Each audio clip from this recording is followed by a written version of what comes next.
when he had just got his license, he was 16, I was 14. And he said, hey, I got these Florida Gator tickets. Do you want to go to the game? And I'm thinking like with my parents or his parents. I'm like, yeah. He picks me up and it's just me and him. And this is completely illegal, but when I was 14 years old, we drove from Orlando to Gainesville, and I was switching with him, driving 14, because we had just got his license. And we had the top row seats, nosebleed, for that game. And that was kind of like my first experience of an actual game. I used to watch him growing up. I used to go to the camps and stuff. What game was it? I don't want to.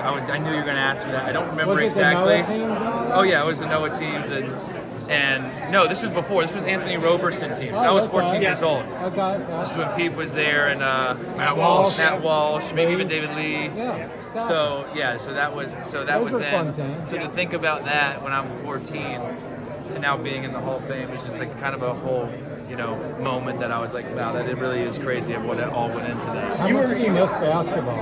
I missed it a lot. I didn't. You don't want to go out on the terms that I did, and I retired at 31 years old in a bad car accident where I had a lot of basketball to play. But I'm not one of those bitter old guys that are like watching, thinking, I just can't believe this guy made that, or this guy, I'm better than. I love the game. I love still watching. I'm gonna still be involved in the game, but. People blame me still for the contract so big. I think they think I'm the one that started that whole thing. So yeah. I'm okay. Now you see the contract season. Now I think I'm underpaid. If you ask me. I was going to say. Yeah. I think I've read some articles where they think that you might be a front office guy just because of your personality. Yeah. Does that interest you at all? Yeah, it does a little bit. I'm gonna start getting into the media space. I'm actually really close to signing a deal soon to do like my own show.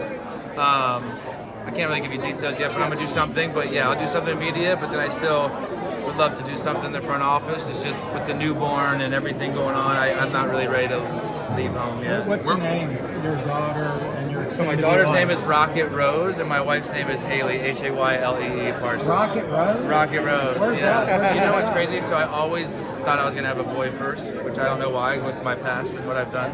So I always wanted to have a boy, and I got drafted by the Rockets, and I was thinking, how cool of a name would that be to like name my firstborn Rocket? And then of course with the girl, so I'm like, we're sticking with it now. This is your fiance? This is Haley, yeah. Yeah. So Rocket Rose, how Rocket did Rose. you to do that? We thought we were gonna have a boy, so we went with Rocket, and then we call her Rocky.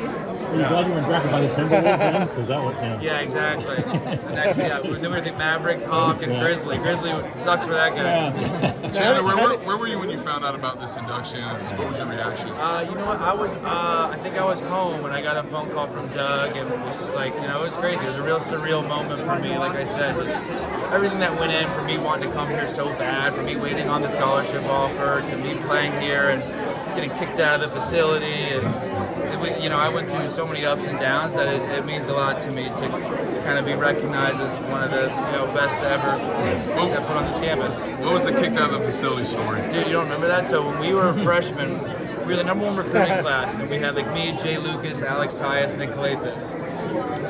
And we went there thinking we were just going to be the shit, and we were going to dominate. They had just won the back-to-back championships, and we stunk. And we made the NIT for 2 years in a row. During that second year, Billy D wouldn't let us wear anything with like a gator head on it. We weren't allowed to wear gator gear, and we practiced at like Buchholz High School. He didn't let us practice in the facility. So we would have to bring our own clothes, do our own laundry. Like we weren't even allowed to like drink Gatorade. Like it was nuts. That's awesome. But we made the tournament the next year, so it worked out. What was the highlight of your career? Yeah. I mean, being the first ever SEC player of the year is pretty nuts. I don't know how that happened. I think that 04 team, they probably just like split votes. So I think like the guy from Vanderbilt won it. But that was pretty special. Yeah, Derek Byers. So that was pretty special. Just the whole feeling of March Madness and going to the tournament, and after my junior year, considering the draft and coming back and like going to the Elite Eight. Like it's just that whole March Madness, and that's what I miss the most.